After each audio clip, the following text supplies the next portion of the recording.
You have to stop expecting healthy actions from unhealthy partners. So many of you are out there in your relationships, right? Expecting really healthy responses, right? And answers to questions and so forth from unhealthy partners. You got to really think about it. How can you expect something from someone that is not in a position, a state, or a space of life to offer it to you?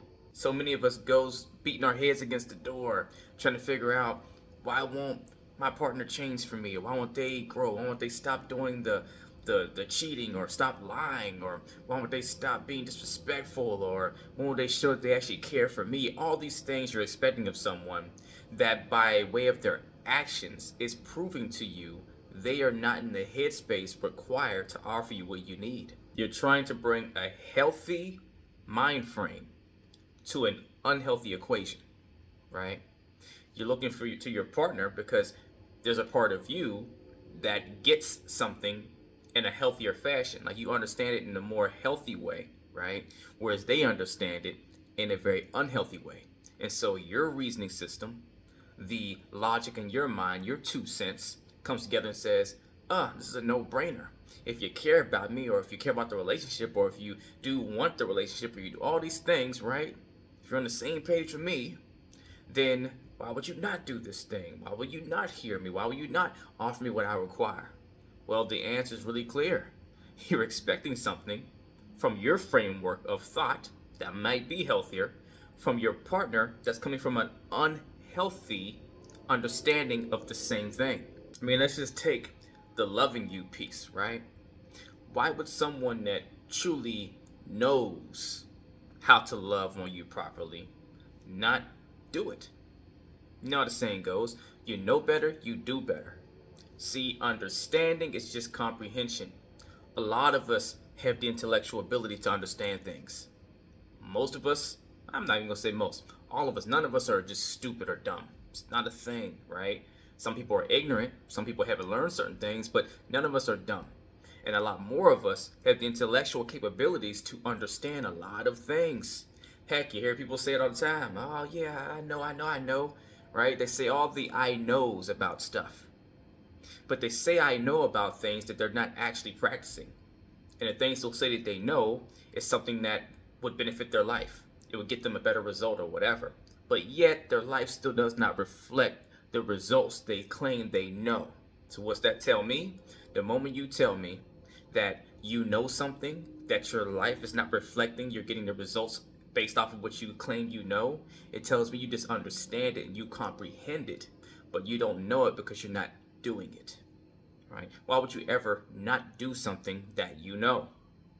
Unless there's something inside of you that's blocking you, right, from doing that. And even then, it lets me know you don't actually know the thing, right? You just understand it and comprehend it to enough of a degree to where it's good info to turn to, but there's something else in you that may even be a lie, but you feel you know that more, and it's causing you to not take the step or do the thing that you claim you know, out of light of trying to protect the internal thing that you really feel like you truly know, right? Because maybe doing this healthier step is going to expose something for you, make you vulnerable or look weak or whatever. It's going to put you out there to where you might get hurt now. Your defense mechanisms are coming down now. So what you know, at least you feel you know more inside of yourself, is me doing this thing that I claim I know will actually expose me to an attack that I know is going to get me a certain result. You think you know that more, right? But that's what's coming out through your body, right? That's what's causing you to not take action on something, not, try to go and do better for your partner.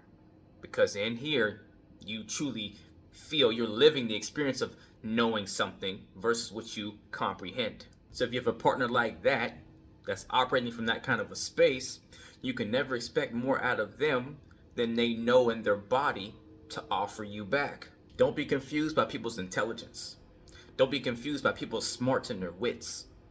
The fact that they can go and, I don't know, build a business, or, go help talk other people through their problems. All that stuff is great, but it doesn't mean they know something until they are taking the consistent actions that reflects it, and their life is some sort of a reflection of what they claim they know. Knowledge not applied is simply useful information. Once it's been applied, then it becomes power. So if your partner isn't communicating with you better, they're not loving on you better, they're not being more considerate of you, they're not being more respectful of you, it's because they don't know how to. They can't offer you what they don't have. And here's a big piece. Look at them and focus on them more than yourself for a second, and you'll often see they can't offer you what they're not offering themselves. No one can love on you in the best ways unless they've actually experienced and know what it's like to love on themselves properly within their own vessel, to where they can look at you and say, okay, I know how to love on me. My partner must need something similar at least. And if I'm really focusing on how I love me, then I understand that I'm a person that has my own specific ways that I need to be loved. So, oh, light bulb, my partner probably has their own specific ways they need to be loved for them. The only way I can know how to do that for them is by doing the same thing I did for myself, asking myself the questions, exploring, right? Now let me go ask my partner, how do you need to be loved? Let me observe you. Let me monitor you and explore, just like I did for myself. I saw the things I liked and didn't like and what made me feel those warm sensations and what did not, right? So you can only go know that love to offer it if you've done it for yourself first. So if you're not experiencing these things you're expecting from your partner, start with focusing on them to see what they actually do or do not actually know and what they are or actually not offering themselves. And then it becomes a space of, if they're worth it to you, that relationship is valuable enough, then now help them grow to be able to offer you what you need in return after they've grown for themselves. If there's someone that's willing and you can tell they actually want things to get better, they just don't know how. And if they're showing you consistently through their words and more importantly their actions that they're not willing or just not in the stage and space of life that they're able to grow to that space right now to offer what you need, then now you have the tough call to make that you may need to walk away. But either way, it's going to be the best decision for both of you, no matter which way you slice it. If you need help for yourself or learning to help your partner grow to the space to where you both can contribute to the relationship equally, either email or DM me coaching and we will get to work, as long as you're truly ready to put the work in. If you're not ready for one-on-one coaching in position or have that time, then email or DM me Revival to join my Relationship Revival Hub community to take my relationship renewal course with live trainings to learn at your own pace. Either way, get in the race. Let's get it.